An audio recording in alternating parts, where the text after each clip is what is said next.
Welcome to the What is Your Legacy podcast. In each episode, we invite leaders, entrepreneurs, innovators, and community champions to share their story of their journey.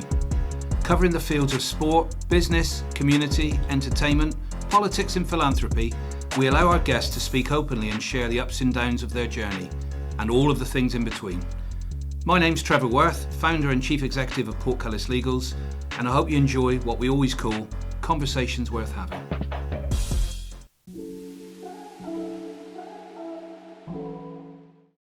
Hello and welcome to the next episode of Conversations Worth Having with myself, Trevor Worth. My guest today, and I have to confess, Charleine is a great friend of mine, and so is her husband, Scott. We've known each other for about 10 years now, I guess. And Charleine has so many labels. I'm sure she'll go through that as we talk. But I know her as a great person, entrepreneur, mum, and a bit of an inspiration locally as well as a bit more regionally up to South Wales and a bit nationally, but we'll cover that off as we go along. Charleine, welcome today. Oh, thank you, Trevor. You're a great man yourself. Oh, well, I'll take that. What a lovely introduction. Yeah, it's very nice, isn't it? Yeah. So thanks for coming in today. We're going to talk about a number of things. Some of it is, I think, quite obvious because of your background and where you've been and what you've done. But let's start right at the beginning. Your roots, obviously, with that lovely Scottish accent you've got. Sorry.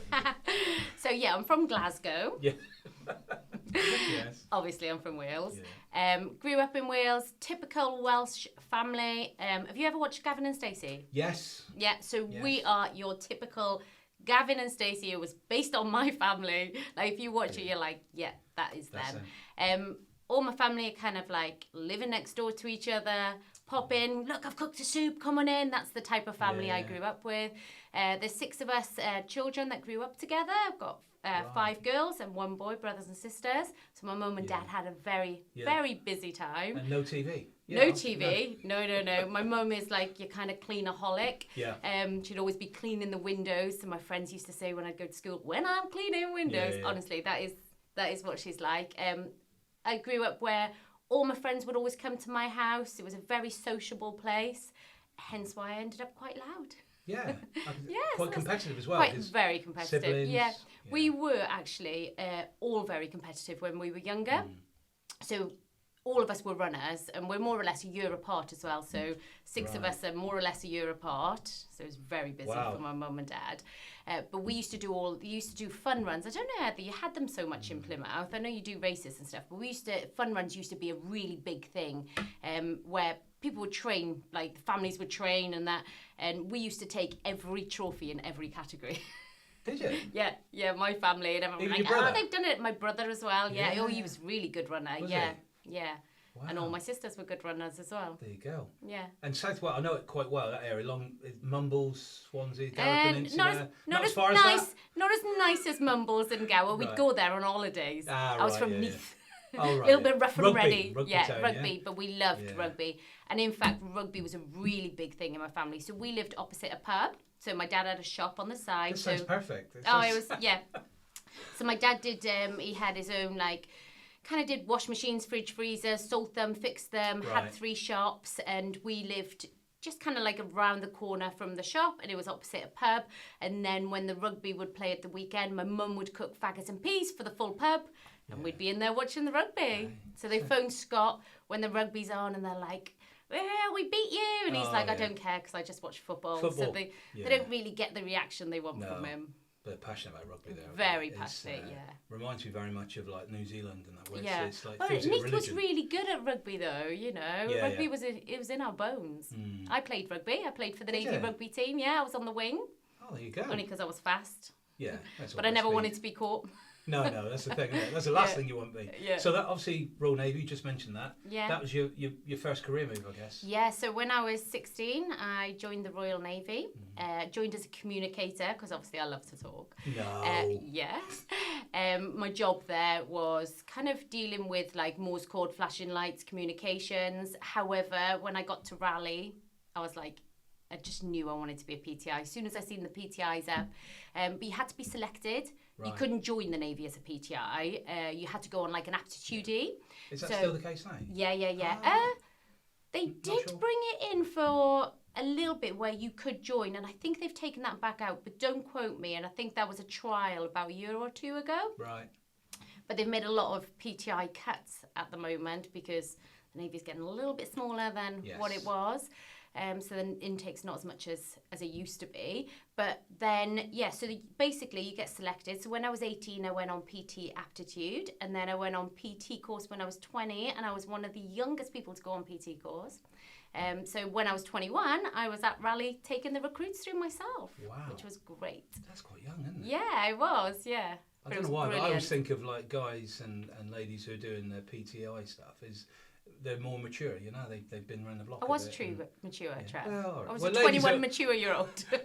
Ladies are more mature than men anyway. That's the we thing. never grow up. That's the thing. No, You know? do you know what though? The job, you never grow up with a job. Honestly, no. It's like even those that are 30, 40 still feel like they're 20 in that job because you are literally, yes, you've got to be serious when you're taking the recruits through and that, but when you're outside of that role and you're taking sports teams and you're going to Cyprus on hockey tournaments and that is just an absolute blast and you're a big kid all the time. Yeah. So yeah, it's a ball, isn't it? Getting paid to do travel. It was sport.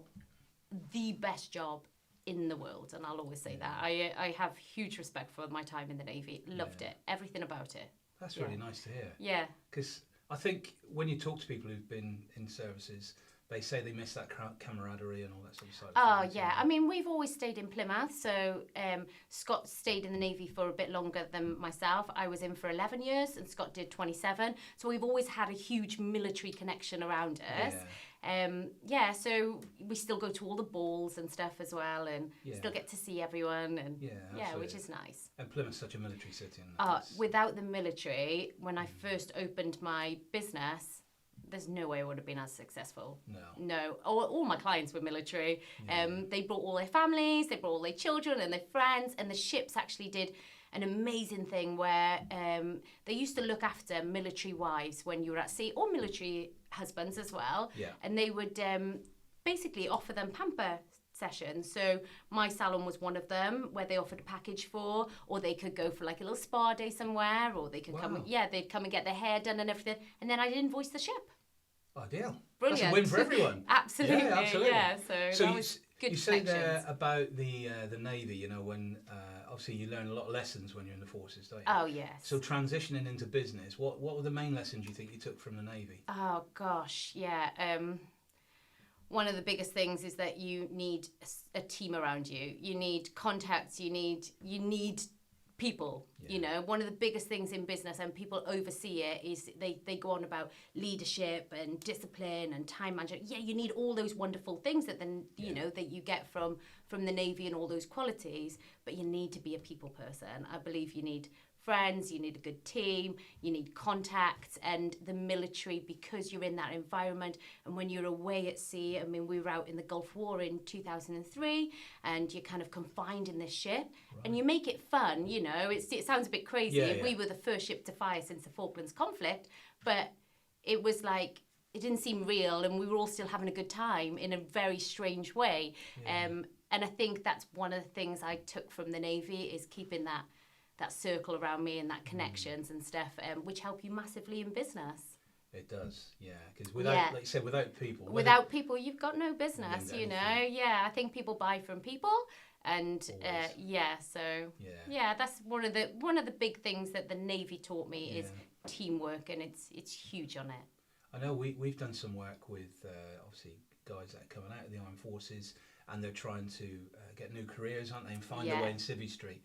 Some of the work those people do for that organisation is amazing. Part of the Armed Forces Covenant and all that sort of thing that you know about.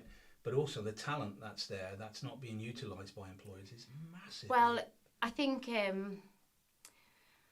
without sounding thingy, but, you know, I've been working in Civvy Street more than I was most probably in the Navy now. However, you know, one of the things about working with military people is they just get on with it. Like, they are so disciplined, and even if they have a rough day, they come in the next day and it's like, that's over with. Whereas sometimes in Civvy Street you have a rough day, and the rough day happens the next day and the next day, and people don't let go enough, you know. Whereas I find military are trained to let it go and move on, and today's a new day, a little bit more. So, you know, I think military are a credit to any organisation. Now in our current business, all our trades teams are mostly ex-service. Are So they? we tend to work with a lot of ex-forces. Yeah. That's really good, because you're right.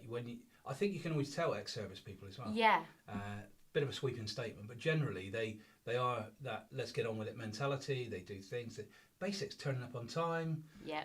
Generally polite. You know, it's all that sort of thing, and you don't always see that, as you said, in Civvy Street, which is sad. Yeah. But, you know, Yeah. they're good qualities. The other thing I think with armed forces is locally we've got a situation where there is that surplus, as it were, of talent coming out. Apart from going down the route where I can't remember the phrase they use when they sort of transition them into everyday life, but apart from the Navy doing that, I think employers should do more locally. Yeah. Because you know we all need to fish in different pools these days for talent. Because Well, I'll just tell you about my husband, for example. So he was in the Navy for 27 years, and it was very difficult when he left. So he had a typical case of being institutionalized. And even though the military was amazing, and they do like a resettlement package, so you get to use the funding, it's something like £3,000 a year for education, and they will cover that. A lot of people don't utilise it enough. No. You can either kind of use, well, I think you can use both really. You can use the time and the money. So I recommend that fully. I used every penny I possibly could every year that I was in, whereas my husband didn't use it enough, you know, for when he was leaving. He was a bit like, oh, I'll be okay, you know, I'm managing an office already, I've got I'm doing all the programs, I'm really likable, you know, all these qualities. He was, I suppose, effectively someone in the military, you know. He organised all the football every lunchtime, and they loved him, you know, because he was the go-to. Scott, you sorted our football out? Yes, it's all sorted. And he'd have the sports teams and stuff. And then when he left, it was kind of like, before he'd even left the dockyard, he was like binned out of the WhatsApp group, you know. Really? Not in a bad way, it's just what they do, you know. You're no longer part of that team. Right, okay. Unfortunately, you're out, you know. And especially when you're leaving permanently, they can't keep you in a work WhatsApp in case situations arise and stuff, and you're not part of the team. So it happened to everyone, but he really felt it, you know, when he was walking out and he's binned from this WhatsApp group. And then he very fortunately got a job. In fact, they made the job for him because he was a great guy. So he got a job with Help for Heroes, and they created this business role management job for him. Weren't they based at Drake? At Drake, for a while, So weren't they? he came out and then bundled back in, which he was so happy with, and had this amazing job with Help for Heroes. But we'd always planned to move abroad as a family. Right. So one day Scott comes home and he goes, let's do it. Let's move to Spain. So, well, actually it was supposed to be France, but we didn't think we were that rural just yet, and then kind of pin on the map and ended up in crazy Marbella, which was a bit too crazy. Yeah, which was a bit too crazy for my husband. Yeah. And we lasted 7 months. I loved the sun. He walked in every bit of shade. Yeah. So then we came back, but what had happened when we had gone is that Help for Heroes took massive cuts. Yeah. Like they shut that centre down, didn't they? Yeah, I remember going in there. Well, by the time we had come back, I think 2/3 of the team had unfortunately been made redundant. So there was no job for Scott when we come back. And he took a massive, and it started happening in Spain, but a massive downward spiral because he had the typical case of being institutionalized in the Navy and then struggled to get a job. Yeah. You know, and then COVID hit. So yeah, he really struggled because he'd lost all these contacts. He had lost this. I know where to be, when to be there, what time to be there, and he was applying for jobs and not getting it. You know, and you're thinking, how can you not be getting a job when you're like you're so qualified? All that experience. Yeah. But sometimes it's the jobs he was going for. You know, someone was already lined up for it. Yeah. And he really struggled. I'd say mentally and emotionally, which was strange because I'd never seen him like that. No. That's a real challenge, isn't it? Yeah, definitely. Someone close to you like that. Yeah. So with Marbella, what was the main draw there, and what was the main reason to leave, I guess? Yeah, so I think we'd been having French lessons as a family for a year. Yeah, it was in Spain. Yeah, no. So we were having French lessons for a year as a family to move to France. Yeah. We go, you might have seen, we go to France a lot. We Yes. love France, and we're always like, oh, we'd love to live here. So anyway, we had a great guy who taught us French, and it was brilliant. And we were all picking it up, doing really well. Scott comes home and goes, "Oh, let's do it. Let's move to France." We goes to bed that night, and we were like, "Oh, I don't think we're that rural. Where should we go?" And then it was like, pin, and I mean it, pin on the map. Me. No, pin on the map, Marbella. Do you know, that's quite romantic in its own way, isn't it? To do We'd something never like been that, there. We'd never been to Marbella. Oh my goodness. Right? So then this is, no word of a lie, the end of September. Yeah. We booked flights for the middle of October, went out to have a look at Marbella, found a house in October, moved there in November. That's mad. Yeah, I know. It Exciting, was mad. but, you know. It was. And I think, so we had an incredible experience. And actually, we knew nothing about it. And, a guy, okay, I'll drop it in, name drop. But anyway, Claude Littner, who was Lord Sugar's right-hand man on The Apprentice. We'll come on to that in a bit. I know he's going to drop it in, yeah, so might as well cringe the moment now. Yeah. But I remember I phoned Claude and I was like, got something to tell you. I was like, we are moving to Marbella. He said, I know that very well. I said, oh, do you? I said, we've chose to move to a place called San Pedro. He said, I know that very well. I said, do you? He said, yeah, because I live there. I was like, what? I literally had no idea. I said, I honestly did not know that. And he said, you wouldn't do because I don't publicise it anyway. No. Sorry, Claude. Yeah.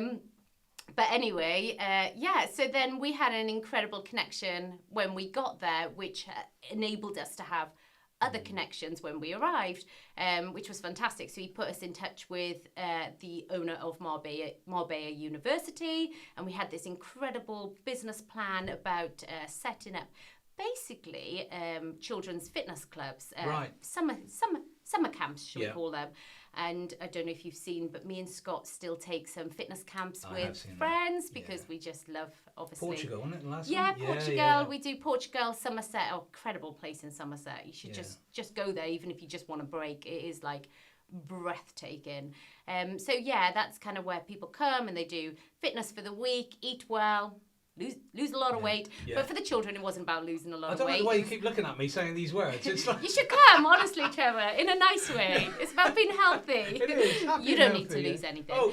But no, you don't. Oh but so these clubs were for summer camps because all the children out there, I say all of them, a lot of them go to private schooling, which is very expensive.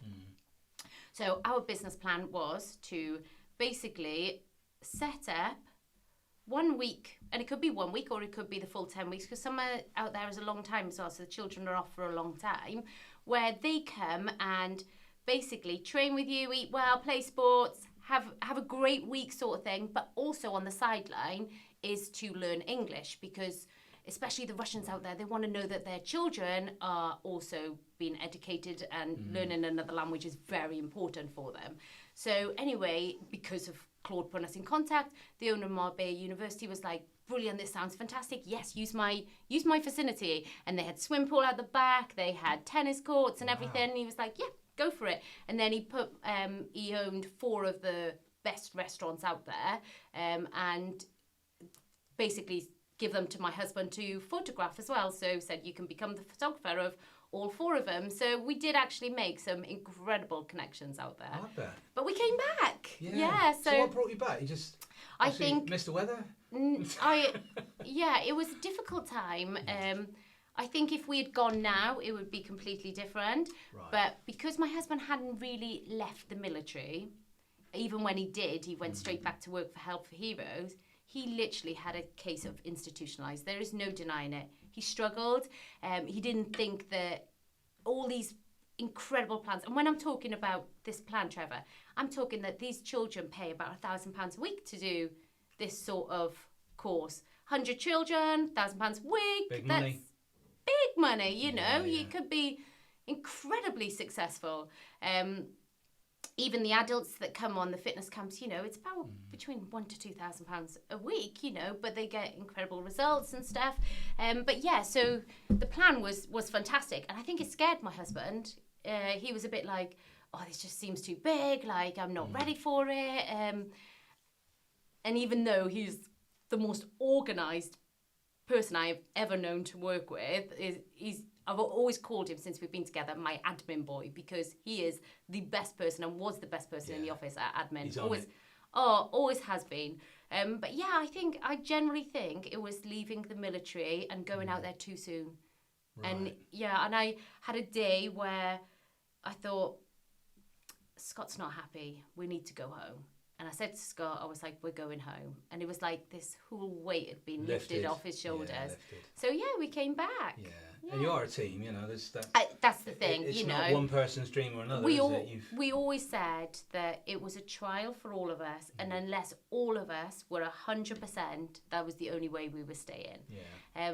But yeah, so we have come up with a little future plan that we will buy a holiday home abroad and we'll live between both. Oh, that's good. Yeah, that sounds good. It's a compromise. However, I do think if he was to have done it now and had been outside for a little bit longer and had time to settle, it would have been different. A bit different. Yeah. I think Marbella wasn't really the right place either, you know, for Scott. I think if we'd gone if we'd gone to somewhere else, I think maybe we could have still been there. Who knows? Yes. Okay. That's. Yeah. But at least, and that's the thing. Yeah. I think that's where entrepreneurship and all the rest of it comes in, because we're willing to take risks and have a go, and you clearly did that as a family. Oh, absolutely. And I think wherever you go, you know, you got to think, right, okay, what can I do here? What can I do to make money, or to look? Everyone's got to make money.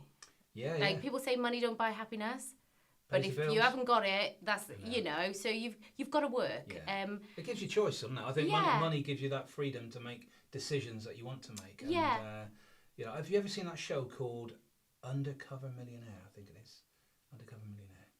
It's the American version. It might even be Billionaire, because it's America. So it's and just what you said there, where you think you can go anywhere and start a business because you've got that mindset, haven't you? Yeah. They drop these three sort of celebs in the States into towns that need sort of a bit more of a lift, you know. They've had tough times, and these guys or two ladies in particular did a fantastic job just starting a business from scratch with nothing, none of their contacts, their phones, their money and all the rest of it. And I've always been a passionate believer the right people can be dropped by helicopter in anywhere and they'll get something going, won't they? Yeah. My son, actually, talking about making business from nothing, he comes home the other day and he's got a little job at the moment. He does pot washing, which is absolutely fantastic. So I think it's important for them to earn their own money. Was that a restaurant or a pub or something? It's actually local, because it's nice for them to be local as well. It's just down on the Ridgeway. He works at Olive and Twist, does their pot washing. Yeah. We took our team in there the other week. They're absolutely brilliant. Yeah, and they pay the children as well. I say children, my son won't want to be adults. Young adults. Yeah.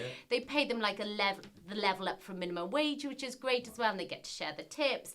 And it's brilliant because it teaches my son like that's your own money, that you know they don't want to spend it when it's their own money, so they want to save it a little bit more and they want to do extra shifts and stuff, and I think it's so important for them to work. But he's like, I think I could earn a little bit more money. So he comes home to me and my husband and he goes, if I pay you £5 for each pickup, would you go and pick up chairs for me?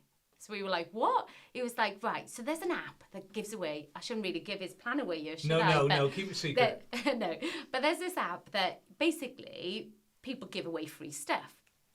And he's like, gaming chairs. Everyone will always buy a gaming chair. True. So anyway, he was like, I'll set up a page where I just sell gaming chairs. So if I pay you £5 to go and pick up gaming chairs for me, and you pick up like eight a week, he's like, I can sell them at least £50 each and earn £400. And we were like, absolutely. And that's from nothing, you know. That's someone giving away gaming chairs. He said, and he was so passionate. He was like, I'll clean them up. I'll sew anything that needs sewing. He was so passionate about it. He was like, I could sell them minimum £50 each. He said some of them, you know, like the really good ones, he said, I could most probably still get over £100 for. Wow. Yeah. So, you know, so that's the seed is sown there, isn't it? Yeah, making business from nothing. Yeah, that's good to hear. Yeah. So if we jump back, because we talked about the Marbella experience, when you left the Navy, did you always want to work for yourself, or did you want to do other roles? So when I left the Navy, I actually set up a business a year before I left. So I opened my salon a year before I left the Navy. Did you? Yeah, so I opened my salon in 2010 and left the Navy. Well, I opened it November 2010 and left the Navy November 2011. Good for you. Yeah, that's confidence as well. You know? Yeah, I mean, I knew I was leaving.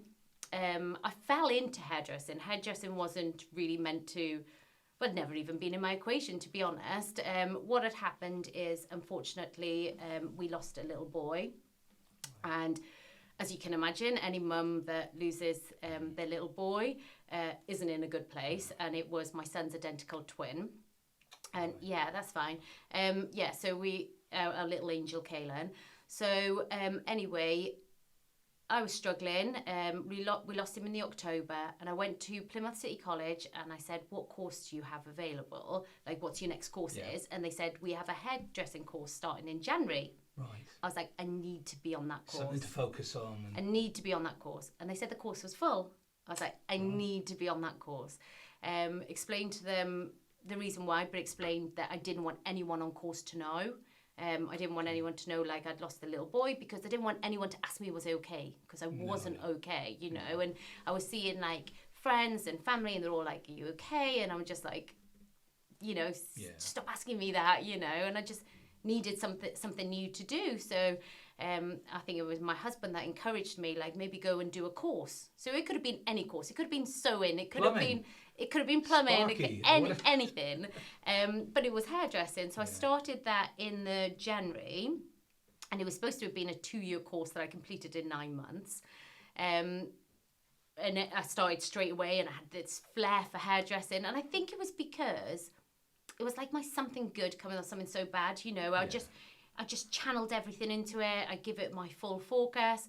You can either curl up and do nothing, or life has to go on. And I think I'd put all this upset, hurt and anger into trying to be good at something, you know. And positive, and ultimately, well, actually that was 2007, and then by 2010, well, I say 2007, sorry, I started the hairdressing course in 2008, January 2008, and by 2010 I then opened my salon. So That's incredible. That is, I didn't realise any of that. I went to night college whilst still in the Navy, and then I'll give myself a little pat on the back for this, because no one else will they? So you do it yourself, no, but then actually when I opened my salon, I then get this lovely phone call from my husband, and this is just as we're refurbishing it, who says, "I've just got a draft to Bristol." I'm like, "What?" So this is me in the Navy for another year, running a business, 2 children, because I'd just given birth to Maya, who was a baby. And Ethan as well, who's a toddler.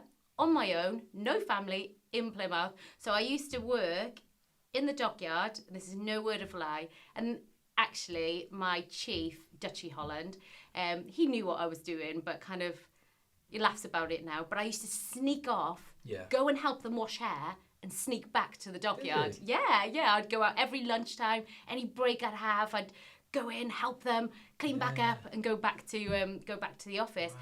And my children, so I used to have to do duties as well, which my children used to go to the nursery in the dockyard, but I'd pick them up, take them both back to the gym with me, put them in a travel cart until 9 o'clock in the night, then drive home, because my husband wasn't in Plymouth. So it was That's a amazing. Challenging year, and I worked 7 days a week then, you know. So as soon as he'd come home, because we were quite fortunate that we always finished work at 12 o'clock on a Friday, but then from 12 o'clock on a Friday, all day Saturday till 10 in the night, all day Sunday till late in the night, I'd then be hairdressing as well to build my own clientele. Yeah, because that's what it takes, isn't it? I mean, lots of people always ask how do you become successful, how do you start a business, how do you make money, all these things, but the fundamental is hard work, isn't it? And I think absolutely. Having an idea, having a market, can you do it better, faster, cheaper, whatever applies.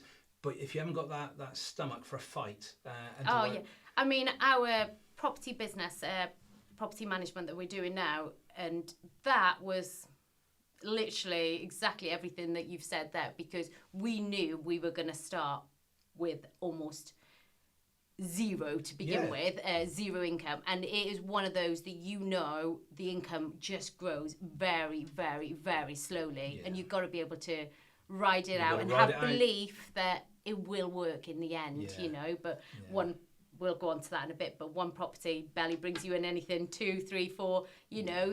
I say barely brings you in, you are plumbing in, you know, for your marketing and stuff like that, spending, and you've got to pay for Zoopla and all those other things that people don't see. So one income doesn't even touch the sides on any of that. No. Yeah. And you've both been used to good income, so to go to that all zero position is brave, isn't it? Oh, absolutely. But when we came back from Spain, at that stage I'd sold my salon to go out there and go do it.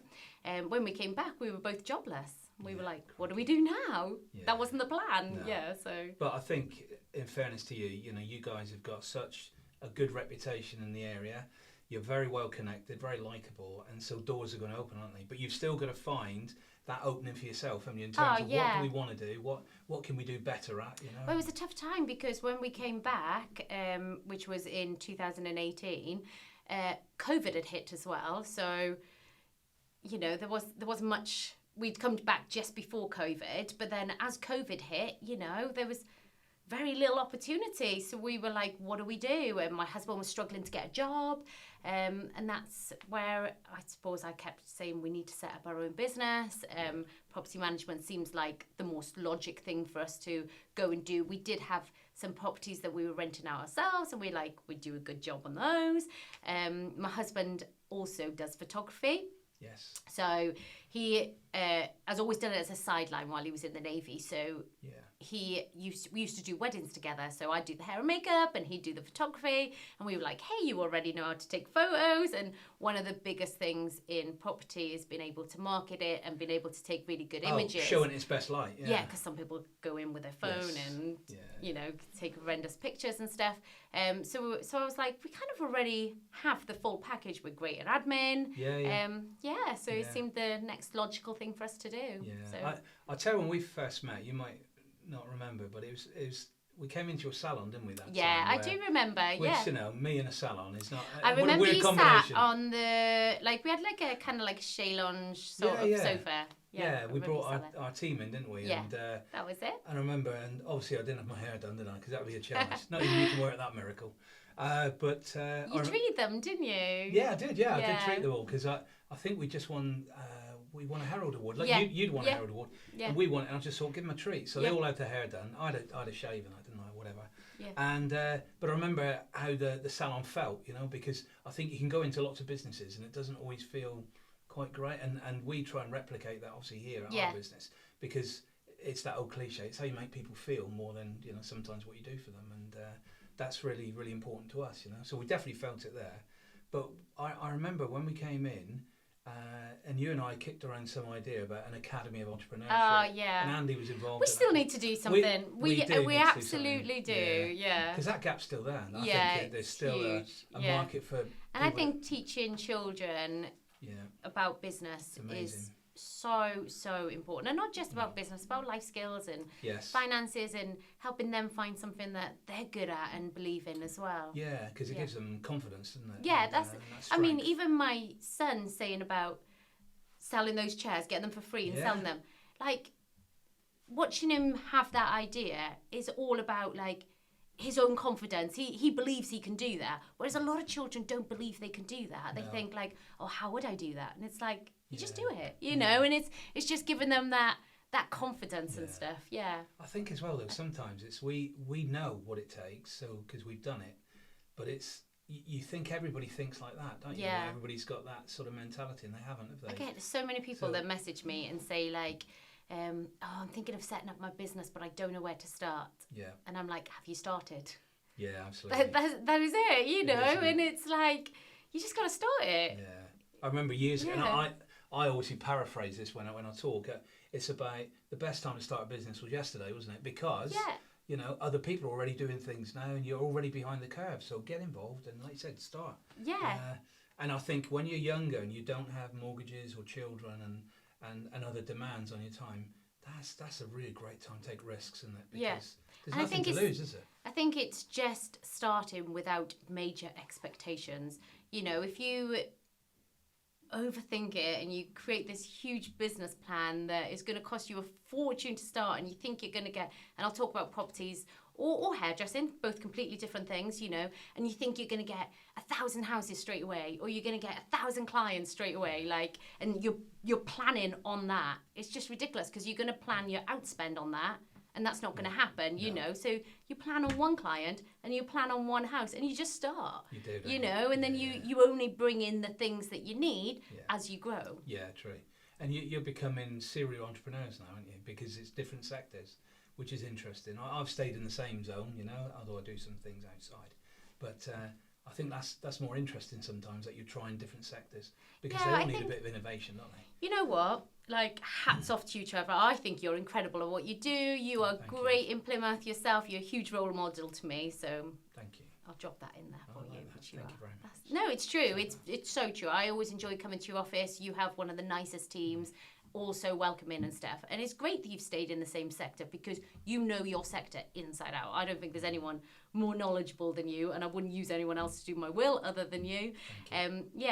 But also I think it's important that children feel that it's okay to change as well. So you enjoy your sector, and you've stayed in it, and you've always got passion for it. And but you say that you have different branches to there's other stuff going on. Yeah, there's always something else. Satellites floating around. Yeah, always something else going on with Trev.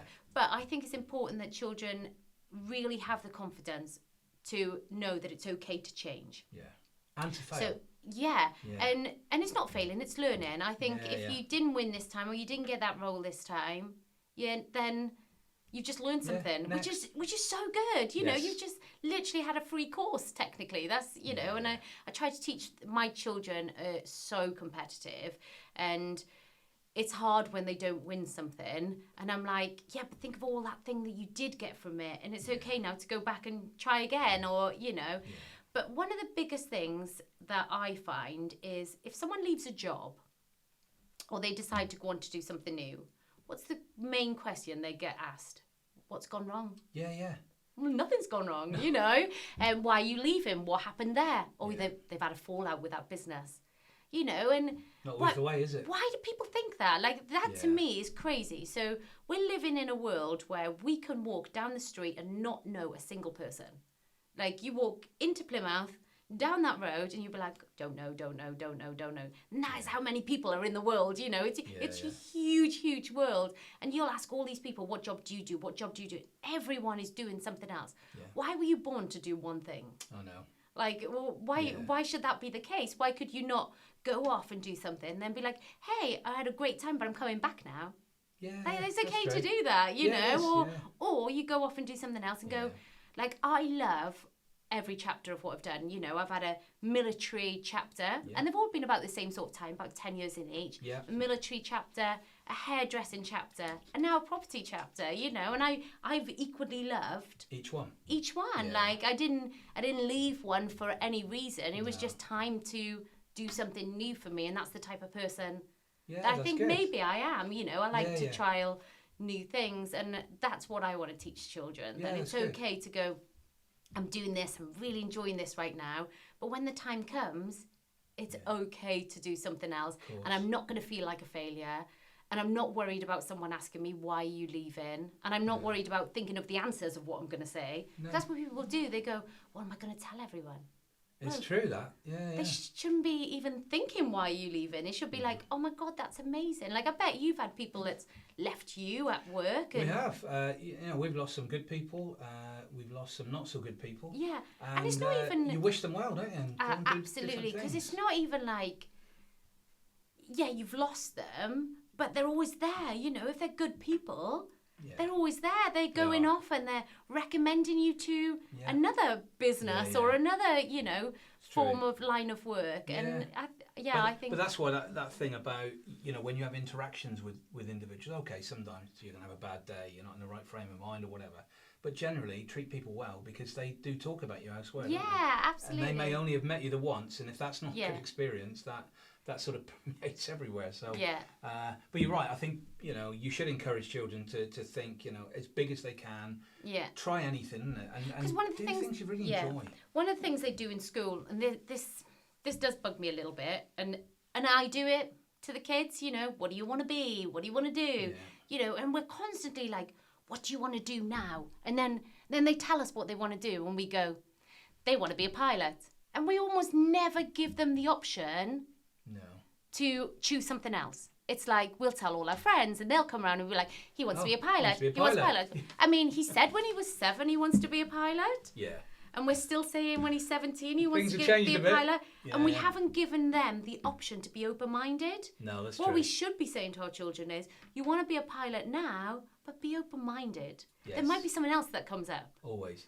Even if you go into that career and you know you're enjoying it, you still should be open-minded to other things. Yeah. Because other opportunities will present Absolutely. themselves. I was talking to my daughter about this, and we were saying about being open-minded, you know, and maybe I've learned from my son, because he always wanted to join the Navy as an aircraft engineer. Yeah. I always told everyone, he's joining the Navy since he was young. And maybe I never, or he did have the confidence, the time was just right for him, but it wasn't until he was in year 11 where he turned around and said, actually, I want to go into musical theatre and acting. Yeah. We were like, what? We've never heard you sing. We've never seen you dance. Where did that come from? And, you know, this 16-year-old is starting to learn ballet and to sing and stuff. And I'm like, did we not give him enough of that option to want to do that when he was younger? Or, you know, because he just would say to everyone, yeah, I'm going to be an aircraft engineer in the Navy. Whereas now I've said to my daughter, it's okay to change your mind, you know, because I remind myself that, and I go, I've always changed my mind, so why do we then go to the children, this is what he's doing? Yeah. Actually, it might change week on week. And then when I had that chat with my daughter, she must have been thinking about that. And then she'd come in and then she showed us these photos of diving undersea, taking photos of animals. And she was like, look at this for a job. And I was like, oh my goodness. I say animals, mammals, is there? Yeah, mammals, yeah. And I was like, the things you don't even think about, because, you know. And there are so many random jobs. Yeah, and that's there, just her going out, think. going away and going, what else could I do? What else is fascinating? And I was like, brilliant. That's what you should be doing, exploring everything and thinking, actually, I like diving. I like photography. Yeah. Oh, that would really suit me. And, you know, you've never thought about that before. No. I'll tell you a story. So the reverse of that is when someone crushes your thoughts and dreams, isn't it? You know? Yeah. And there was, I won't say any names, but when I was at school, I remember there was a geography teacher, and I rather boringly, I wanted to be a cartographer, you know, so a map maker, you know, all that stuff. I was going to say, what's one of those? Geography was not my strong point. Oh. Actually, I got my geography GCSE though. So well, there you go. That's good. So, I don't know how. I don't know how. You might not have enjoyed it, but you're on no, with it. I don't know how. And Tropical rainforests. I did a good and project. all that, and Oxbow Lakes and all that sort of stuff. And I remember talking to him after a lesson, and even to this day, I still like those things you see on TV, and I love Google Earth. You know, with the area. Yeah. I love all that. So there's something in my head about it. And I remember going up to him at the end of a lesson and saying, sir, I really want to be a cartographer. I've researched it in the library, because you didn't have Google those days, did you? Back in the day. I had to go to a reference library. And I really fancied it. And he just turned around and said to me, don't be ridiculous. And I went, what's ridiculous about it? He said, well, that's not ambitious enough, is it? And I went, in what way? And he said, oh, just go away. Just don't talk to me about it. And the fact that I remember that to this day, it would have been nice, and I know he's probably busy and all the rest of it, but he could have turned around and said, oh, what makes you think that way? Or look into it a bit more. And so it's how you phrase things sometimes, isn't Absolutely. it? You know, quite dismissive. Yeah. And, I think we all do it. We all crush their dreams and we go, oh no, you said you wanted to be that, stick with that. Yeah. And like, do you know the worst thing? Like when they say you're from that background, or you need these contacts, or you need, you know, you haven't got this, that, and you think, well, that's part of the challenge, isn't it? And it doesn't matter where you're from or what you've got or haven't got. If you've got that fire and drive, you ambition to do well, you just do it, won't you? Like, I grew up with a family of 6. I was the first one out of us to sit my GCSEs. So all my other brothers and sisters left school by the age of, well, some 13, 14. So, and I was the first one to sit my GCSEs.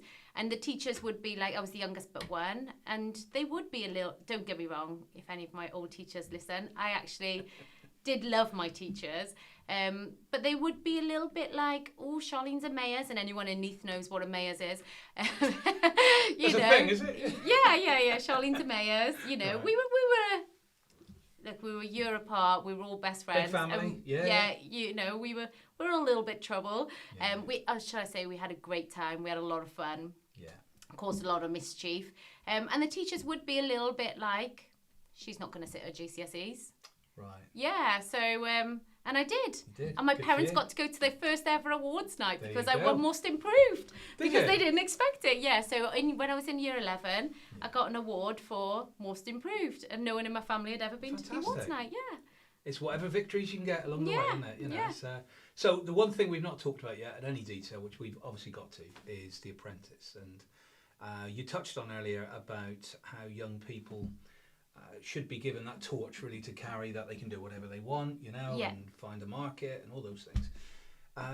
You probably learned an awful lot from the Apprentice. Oh my gosh, yes. I mean, you would probably not got long enough. You know, that should be one on its own. But this thing for me is, you know, fortunately, I still speak at universities and things like that, and there's negativity around the Apprentice at times, because I think it's more for television sometimes than actual business lessons. And you need a mix of both, don't you? Yeah. You need entertainment value, but I think it's got worse on that front. No, you can.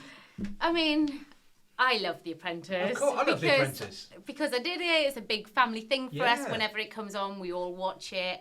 However, before I did The Apprentice, and this is the gospel truth, I'd never watched it. No, so I didn't love The Apprentice. No, swear down on my life, I'd never watched The Apprentice. That's unreal. I knew what it was. I knew Lord Sugar was. Yeah. Basically, what had happened was a friend of mine had wrote on Facebook that I've just applied for The Apprentice. We got back from Disneyland Paris. All my family was in bed. It was 4:00 in the morning. And I was like, I'll apply for that. So anyway, I filled in my application form, submitted it, and that was it. You know, I didn't even think anything of it. And there's quite an interview process, isn't there? Yeah. Like, you know. So then I got an email come through, and my receptionist in the salon picked up the email and was like, oh, you've got an email about Apprentice. And I thought it was because we had quite a few apprentices that worked for us. Yeah. And then I was like, oh my gosh, the actual Apprentice. And then I got invited to their first stage of auditions. And I said to my husband, I don't know why, I just said, if I do this, I'm going to get on. Shall I do it? And he said, yes, do it. I mean, 65,000 people applied for it. It's big numbers. Yeah, no, I just knew I was going to get on. I just knew it, yeah. That's really, really bad, isn't it? Or is it good? I don't know. But anyway, maybe it was a feeling. I just said to him, if I go, I'm going to get on it. So anyway, he was like, go for it, do it. So anyway, went to the first audition, and then you get invited to the next one and the next one. And you just get whittled down from 65,000 down to what do you your have to ultimate lineup. I don't know, role play or something? Or so the first thing I had to do is you go in there and there's hundreds of people. So I thought I was going to go and meet someone like you, have a little chat, you know. Oh, how wrong was I? But anyway, I get there, there's like lots of people. We go into a room and we're not allowed to talk. So then you just sat there looking at all these people. You must have struggled with that. I'm telling you. Yeah. So anyway, not allowed to talk. And then you get called into a room and I had no idea what was going on. I mean, I should have done my research. There's a lesson. Maybe I would have known a little bit more. Maybe not, because sometimes if you do too much research, it can be, you know. Yeah, again, as you said earlier, overthink things. Overthink. Yeah. So anyway, it goes into this room. I didn't even know I had to do this either. So they call you out, 12 people at a time. So I goes with this group of 12 and get told to stand on a spot. So you're like number 1, number blah, blah, blah. I was number 9. So anyway, I'm standing on spot 9. And they go, you've got 1 minute to say why you should be on the show. Right. So I was like, oh my gosh, I've not even prepared a speech. Nothing, because I didn't know you did that. So thankfully I had 9 minutes to think about it. So, true, yeah. So by the time they then got around to me, I give my 1 minute speech. And then 2 of us got called.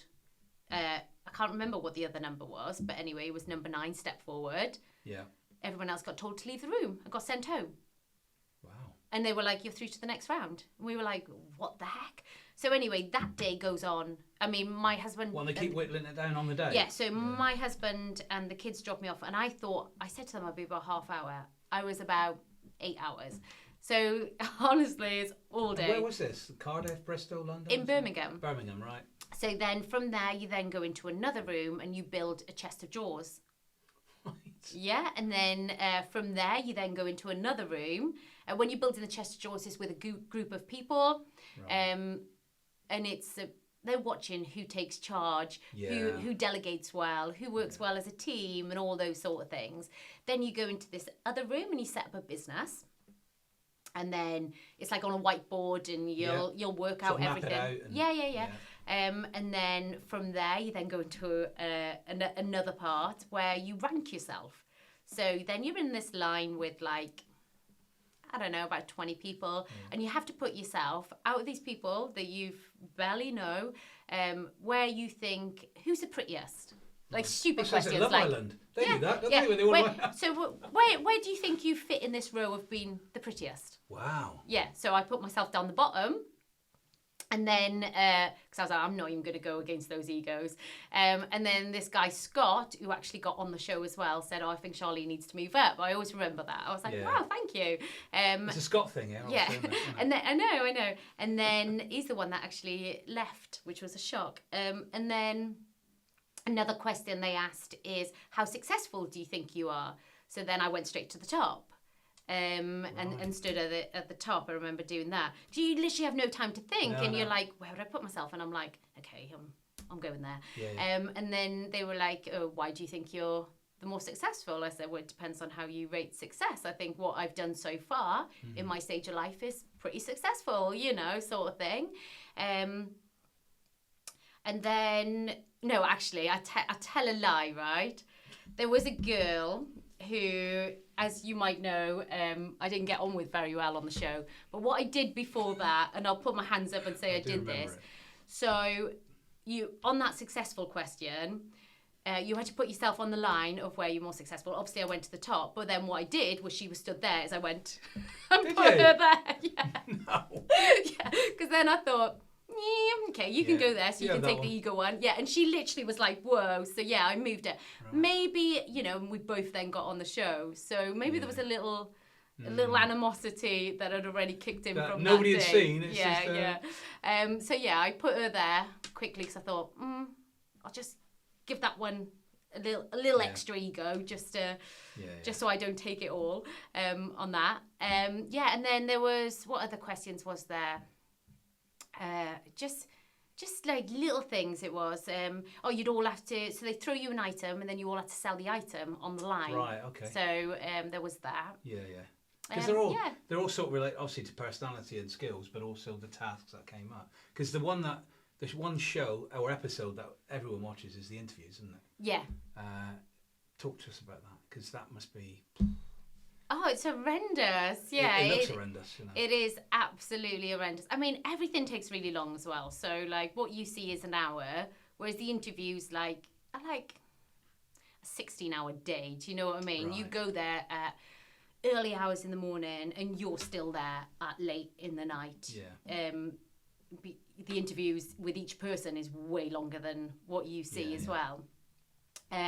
Yes, you get there in the morning, and then you're all sat in this little room, and then you got people like Richard that was on mine who'd come out going, that was amazing, that went so well, and then you watched his interviews going, you liar. You're like, but how he held that together going, yeah, awesome.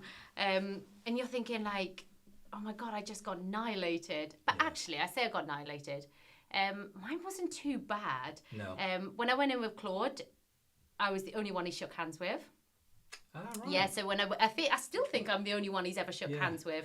So I went in. You've got a good friendship with Claude. Went in and he shook my hand straight away and he said, I've been watching you and I think you are fantastic, your work ethics, blah, blah, blah, and just praised me. And I was like, wow, did that just happen? Because he is brutal, isn't he? Yeah, I mean, his main advice, shall I say, was to your business plan is about you going to London, and to me, to be honest, look, I never even thought I would get on The Apprentice. That's a gospel. Never thought I'd get on. I thought I would get on, but I never thought. I thought I'd get on, but I never thought I'd be at that final, at the final five. That's the truth. I thought I'd get on. Yeah. But I never thought I'd be stood there on the final five. Every week I was like, yeah, I'm gone. And do you think everyone thinks that? Or some are so confident.